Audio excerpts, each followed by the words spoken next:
empecé a tatuar cuando la dictadura cambió de nombre.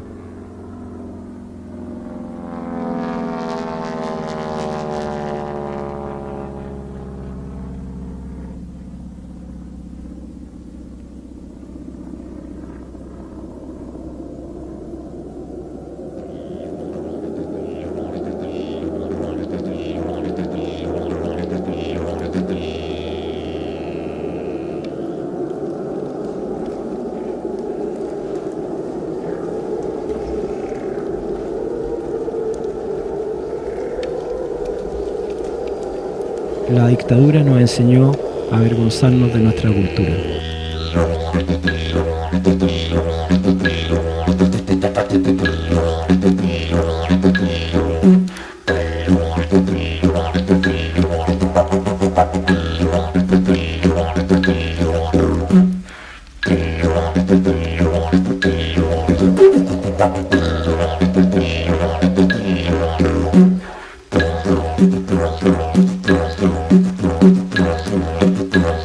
จากอดีตสู่ปัจจุบันสักยันต์ยังคงเป็นความเชื่อและความเคารพนับถือของคนไทยไม่เสื่อมคลายและจะยังคงเป็นเช่นนี้ตลอดไป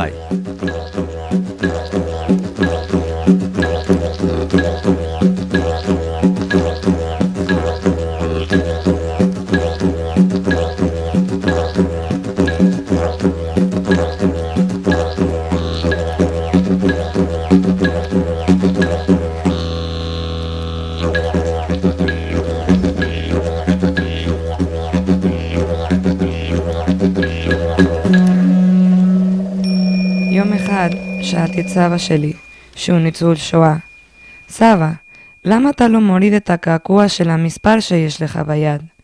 והוא ענה לי, כי הקעקוע הזה, שאני מסתכל אליו כל יום, נותן את הכוח להמשיך הלאה.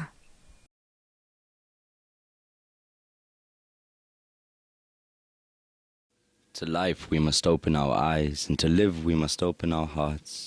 It's the continuous battle between the heart and the mind, emotion or logic, feeling or thought. Which is it? Is it just two chemicals within your brain called hurt, fear, or even pain?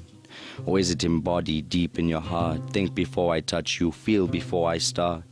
But if I touched you, if I made you feel, would it be two chemicals making it real? I cannot say, I cannot know, but my heart and my mind tell me it is not so. Both tell me it is not so when they cry in the night.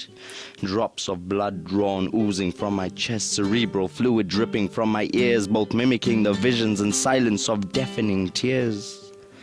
When they find a common meeting ground, when they spill to the floor with that deafening sound, when they learn of each other, this heart and this mind, when they meet like two brothers separated at birth by unkind. When they flow to this cesspool of my vulgar thoughts and my raped emotion, they learn of each other. They learn they exist. They learn that they exist in harmony. You see, there is no battle between the heart and the mind. There is no conflict of a rebelled unkind. There is only harmony. To life I must open my eyes, for the world must be seen for what it is, and to live I must open my heart to feel the world for what it gives. So to life I open my eyes, and to live I open my heart. But what of my soul? So I listen to my mind, and I listen to my heart, and I hear what they think, and I hear what they feel, and they join together in this circular reel, in this chaos commotion, this battle of wills, in this developing ball of drug-induced thrills, and I listen to them. They tell me to look into the epicenter of this chaotic orb of conflict, into the rolling wheel that cannot stop, and I find that if life is a canvas, then our soul is the paint. Whatever we put on this canvas depends on the colors our souls provide us with. Today, my soul paints a beautiful picture that resonates deep in the crevices of my beautiful mind. This picture moves like 1,000 galloping horses through the fields of endless possibility. You see, I'm opening my eyes and I'm opening my heart, but I live through this moment, through the end, through the start, through my soul. For I will hope for nothing unless I do. I will fear nothing unless I do. I will live in this moment and I will want nothing, but I will have everything for I will be freed. La douleur. N'importe quel tatoué vous dira que cela fait partie du rituel, et que si cette partie n'existait pas, je ne suis pas sûr qu'il y aurait autant de tatoués. Le tatouage, c'est bel et bien un rituel qui me fait penser au rituel de passage dans différentes ethnies, où la douleur représente l'obstacle à transcender pour accéder à un autre niveau.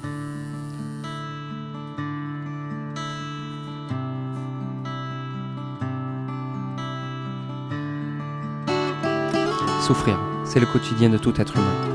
La souffrance inconsciente, c'est l'ignorance qui nous amène à souffrir toujours davantage, alors que la souffrance consciente, c'est un premier pas vers la sagesse.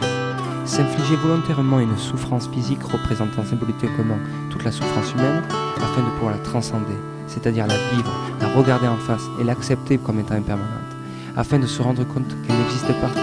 C'est vivre l'expérience métaphysique de l'existence, non réduite au corps physique grossier. C'est, je pense, ce que se propose de faire vivre tous ces rituels initiatiques de passage, dont fait partie le tatouage.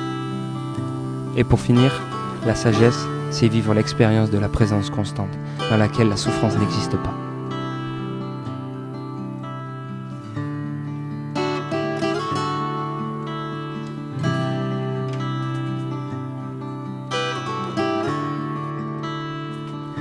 Il n'y a d'existantes souffrances que nous puissions transcender, faute de quoi elle frappe encore plus fort, pour qu'enfin nous l'écoutions, nous la regardions, nous la vivions, pour nous rendre compte qu'en fait elle n'existe pas. Comment avancer dans cette voie lorsque dès que nous apercevons la souffrance au loin, nous fermons les yeux, nous ne désirons pas la voir, nous ressentons de l'aversion, et voulons nous en débarrasser au plus vite.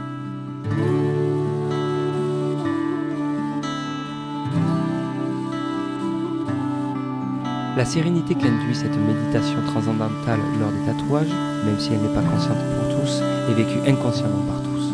Vous seriez étonné de savoir combien de personnes s'endorment pendant qu'ils se font tatouer. Ceux qui ne s'endorment pas peuvent ressentir au bout d'un certain moment une sensation de bien-être, un flux d'énergie vibrante dans tout le corps, un état relaxant inexpliqué.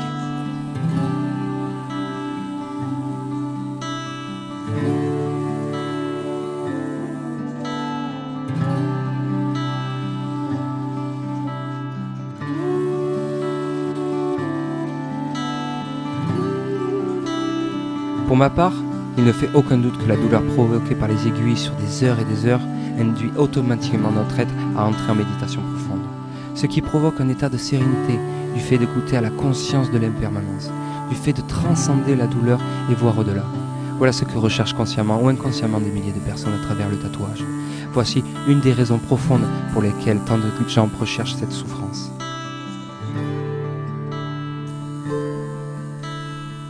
Ne pas être conscient du rôle prépondérant de la douleur dans le tatouage est à mon avis ce qui rend dépendant tous les personnes accros au tatouage, ceux qui recherchent inlassablement cette ivresse qu'ils ont complètement associée au tatouage lui-même, au point de ne plus savoir les distinguer.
भगवान, इस दुनिया में क्रोध है, अधर्म है, पाप है और दुखी है।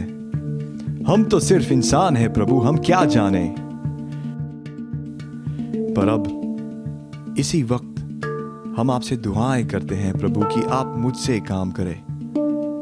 आपकी खूबसूरत, आपकी दया, आपका निशाना मुझसे फले और हम सब पर इस कलयुग में माफ कर कर आपकी रोशनी जलाए। और भगवान, इन 5 चीजों फले मेरी काम से: सत्य, धर्म, शांति, प्रेम, अहिंसा। प्रभु, ये मेरी प्रार्थना है।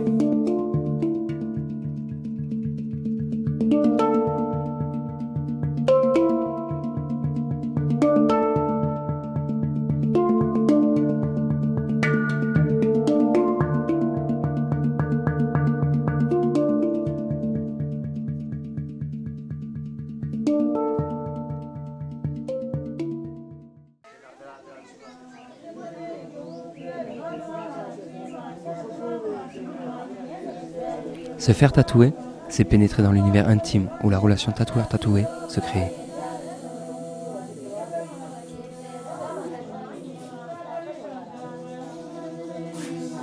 Il y a la rencontre, le feeling, le coup de foudre, le choix. Ce sera lui à qui j'offrirai une partie de mon corps. L'imagination d'un projet que l'on crée et modifie à deux, selon les désirs de chacun. Celui qui reçoit le tatouage va être marqué à vie par ces symboles. Il doit donc être conscient et responsable de ce qu'il évalue être inscrit sur le corps. Celui qui tatoue doit également être inspiré. Il doit créer. Pour cela, il doit lui aussi trouver son compte, en laissant libre cours à sa créativité. Il n'est pas juste là pour exécuter les désirs de celui qui reçoit, comme c'est malheureusement souvent le cas.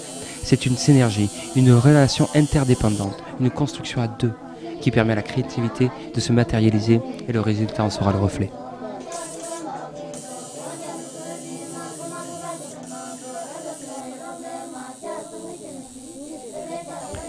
Ensuite, il y a le moment où l'on passe à l'acte. C'est le moment indélébile où l'on se touche, où ce que l'on a imaginé ensemble prend forme concrète, se dessine.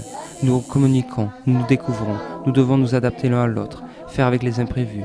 Nous redessinons, nous recréons, et tout en constant changement, en mouvement. Les plans du début n'existent plus, nous nous connaissons toujours plus.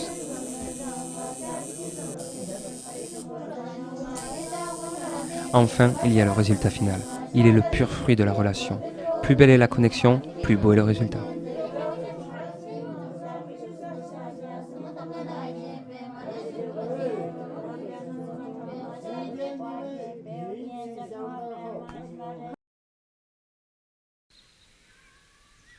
Smile down, som kommer med det du valt